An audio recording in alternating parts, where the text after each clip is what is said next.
Fue precisamente esa toma de posesión de Luis Ignacio Lula da Silva. Me voy a comunicar directamente hasta Brasil con Yasmín Calmet, politóloga. ¿Cómo estás, Yasmín? Un gusto tenerte.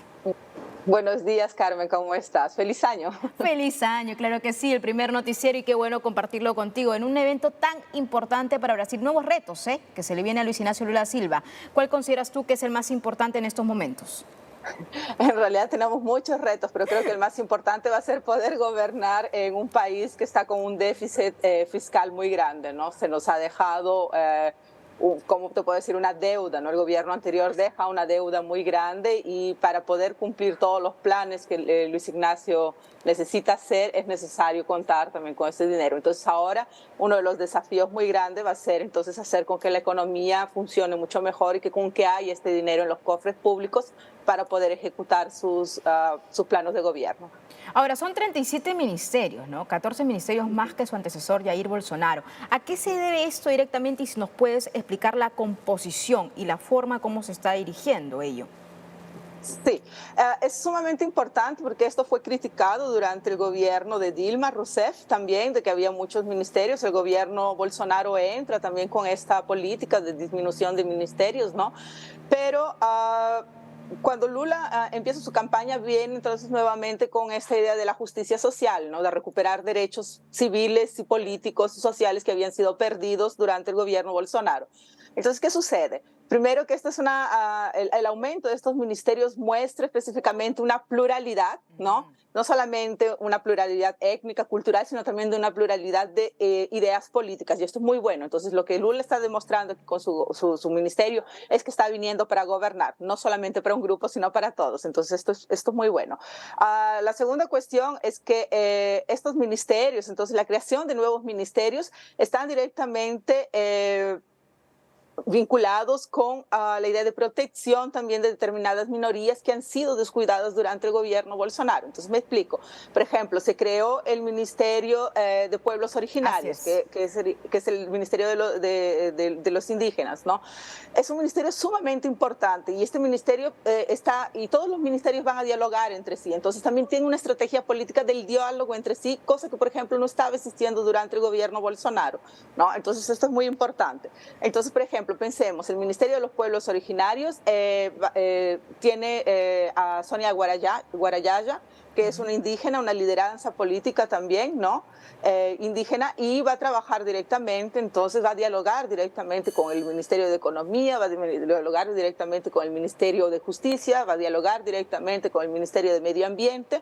Entonces, esto es sumamente importante porque existe un reconocimiento entonces de estos grupos que han sido abandonados, que han sido negligenciados durante mucho tiempo en la historia de este país y sobre todo que han sido mucho más negligenciados durante estos 4 años de gobierno.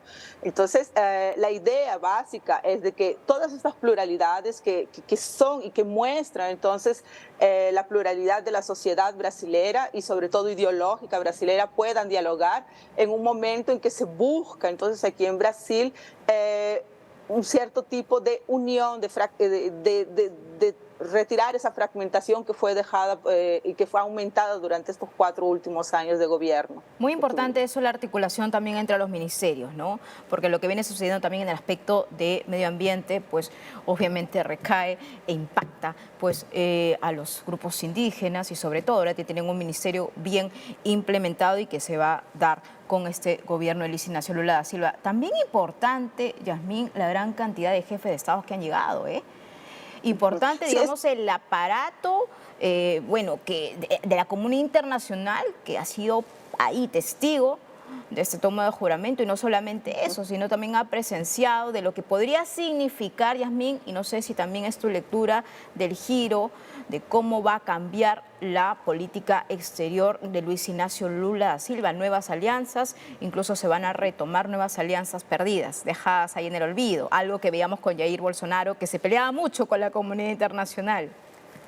Sí, sí, no, esto es sumamente importante. En realidad el retorno de Lula, si a algunos no les gusten, ¿no? Si algunos tengan una lectura sobre el tipo de izquierda que Lula es, ¿no? El retorno de Lula significa mucho para la comunidad internacional brasileña, significa la retomada, ¿no? De diálogos perdidos, de diálogos olvidados durante el gobierno Bolsonaro. Y esto es muy importante porque, por ejemplo, coloca a Brasil otra vez, ¿no? Y esto ya lo hemos visto también por el veto de algunos decretos que eran de gobierno anterior. Ayer, por ejemplo, uno de sus primeros actos, ¿no? Ha sido con que se pudiese vetar, entonces, ¿no? Se pudiese revocar. ¿No? Se pudiese revogar por ejemplo, la suspensión de armas para grupos de cazadores, ¿no? Entonces, porque antes, porque con el gobierno de Bolsonaro no necesitaba registrar, entonces había una suspensión del registro de estas armas, ¿no?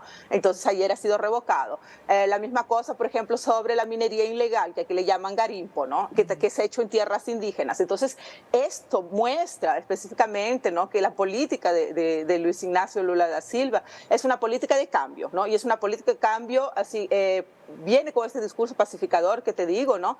Pero viene con una política de cambio es el momento de que Brasil deje de tener una democracia autoritaria, ¿no? Un autoritarismo que parece ser una democracia. Es el momento que Brasil entonces empiece a cuidar de su pueblo y entienda que la pluralidad forma la democracia. Entonces este es el recado que él nos da.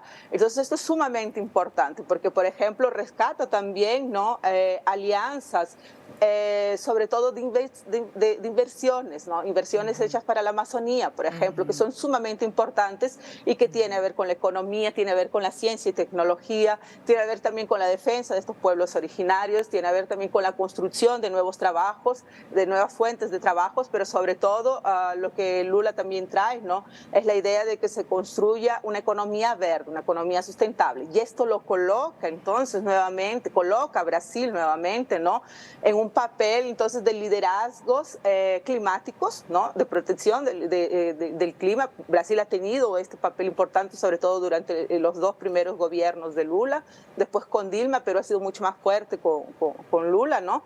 Y también entonces lo coloca también como ahora un actor, lo coloca otra vez al escenario internacional como un actor con el cual se puede dialogar y se puede hacer inversiones y se puede hacer alianzas fuertes. Entonces esto es sumamente importante. Correcto. Ahora ese es, digamos, el ámbito exterior, ¿no? El ámbito externo, ahí con la comunidad internacional, con algunos aliados que se perdieron, nuevamente se van a recuperar definitivamente y esa es la visión que trae Luis Ignacio Lula da Silva.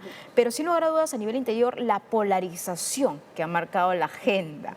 A ver, meses anteriores, precisamente, seguidores de Jair Bolsonaro que aún siguen pues sin reconocer la victoria de Luis Ignacio Lula da Silva, bueno, el ahora presidente pues de Brasil. Esto sin lugar a dudas va a ser muy difícil y va a arrastrar durante toda su gestión Luis Ignacio Lula da Silva cómo poder manejar esta polarización. Sí, es una herencia terrible que el bolsonarismo nos dejó, pero así, un análisis que podemos hacer también es que el silencio, ¿no? De todo este tiempo que le restó de gobierno al expresidente Bolsonaro también ha podido hacer con que haya una disminución, ¿no? Con que algunos grupos también quedasen más tranquilos, o sea, los va neutralizando también, ¿no?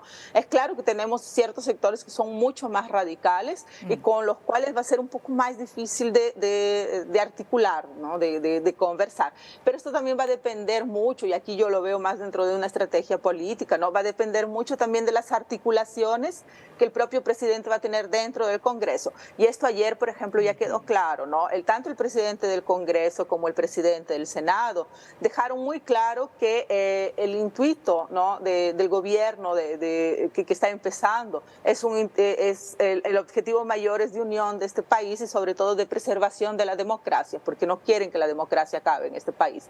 Entonces, esta articulación ya se ha dado, está empezando a darse. Entonces, va a depender mucho también como te digo, creo que una de las estrategias aquí y muy importantes, por ejemplo, es el vicepresidente, ¿no? Que es un gran articulador. Y entonces y se hizo una buena transición de gobierno, ¿no? Entonces se pudo articular. Entonces, Geraldo Alckmin va a estar encargado específicamente junto con el presidente Lula, ¿no? Y junto con el presidente del Senado y con el presidente de la Cámara, ¿no? O del Congreso, van a estar entonces dialogando y haciendo con que estos grupos entonces también puedan dialogar consigo y vaya, si por lo menos esta idea no se va a acabar, porque también no podemos ser un poco negligentes o pensar de que esto se va a acabar en un Claro. pase de mágica, ¿no? Pero por lo menos va a poder neutralizar un poco a estos grupos, ¿no? Sobre todo Entonces, la esta, concertación y el diálogo, Yasmín, importante en la Cámara también y en el Senado. Y como tú bien lo dices, el vicepresidente, ¿no? La forma de estos protagonistas, los actores políticos, para poder concertar y llegar al diálogo, algo que, bueno, estamos tratando aquí en el Perú. Yo te agradezco por esta comunicación, Yasmín Calmet, politóloga desde Brasil. Siempre es un gusto hablar contigo.